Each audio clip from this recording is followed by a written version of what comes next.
Hi my dear ప్రియమైన viewers, నేను మీ Varaprasad. Welcome to the movie review. ఈరోజు మనం మోస్ట్ అవైటెడ్ ఫిలింకి రివ్యూ చేయబోతున్నాం.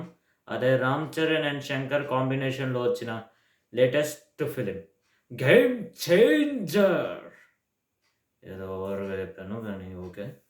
Director by Shankar, produced by Dil Raju.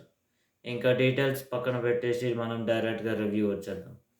So first అయితే I will talk some pros. Basically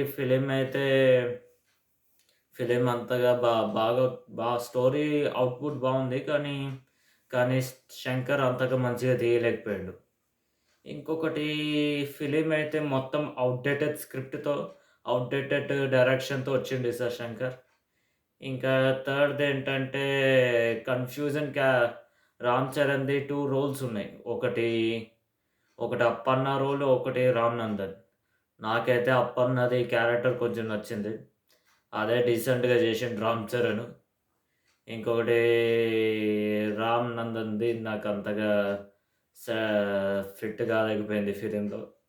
ఎందుకంటే first Ram Nandan ఒకసారి వాడు ఐఏఎస్ కలెక్టర్ అయ్యి వాడు లవర్ కోసం కలెక్టర్ అయ్యిండు.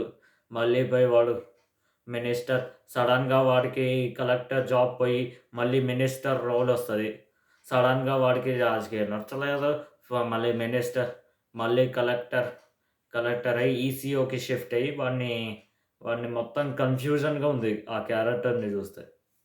ఇంకా సినిమా విషయంలో వస్తే ఫిలింలో ఉన్న కొన్ని అంతగా ఇంట్రెస్టింగ్‌గా లేదు. Nothing nothing is everything is not new. అంతగా కొత్తగా ఏం చేయలేదు శంకరు. జస్ట్ ఒకడే ఒకడు మూవీలో కాన్సెప్ట్ కొంచెం తీసుకొని కమర్షియలైజ్ చేసిండని నా డౌట్. ఈ సినిమా విషయంలో వస్తే ఇది జస్ట్ బీజీఎం మంచిగుంది. అప్పన్న రోల్ నచ్చింది. ఇంకా అద్వానీది చిన్నగా లవ్ స్టోరీది ఒకటుంది. అది గూడా ఏమంతగా పెద్దగా లేదు. ఇంకా ఈ వేస్ట్‌గా ఏదో దోప్ అని ఒకటేదో వచ్చింది. అది అదేదో గ గ ఘటియాగా ఉంది. ఏదో చ చాలా వియర్డ్‌గా ఉంటదది చెప్తుంటే. అది కోపము అది ఇది వస్తే దోప్ అని పడేసినట్టుగా అది అద్వానీ అదేదో ఫిలింలో అది ఉంది. అంతగా తెలవదు మనకి. కానీ సరే, అది పక్కన పెడితే ఇంకా సినిమా అయితే మంచిగా అవుట్‌పుట్ లేదు. సో, నేను మీకు ఈ ఫిలిం ఒక పెద్ద టైమ్ వేస్ట్, ఇంకా మీ డబ్బు వృధా. నా మాట విని మీరు ఒక పని చేయండి. యు వి యు sorry, little bit late. Sorry sorry viewers. మీరు డబ్బులు వేస్ట్ చేయకండి గేమ్ చేంజర్‌లో. మీకు నెలా పైసా గూడా అది ఉపయోగం లేదు. రామ్ చరణ్ ఫ్యాన్స్ కూడా ఇదే చెప్తారు.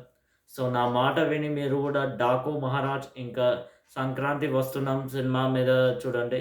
అట్‌లీస్ట్ దాంట్లో అయినా మంచి అవుట్‌పుట్ ఉంటదనే నా నమ్మకం. సో, ఈ ఫిలిం ఒక కొలాసల్ ఫెయిల్యూర్. ఇంకా హిట్ అయితదన్న నమ్మకం లేదు. జస్ట్ దేవుడు కోరుకోండి, శంకర్ ఈ ఫిలిం హిట్ అయితే అట్‌లీస్ట్ మనకి 'ఇండియన్ 3' వస్తదన్న చిన్న నమ్మకమైనా ఉంటది.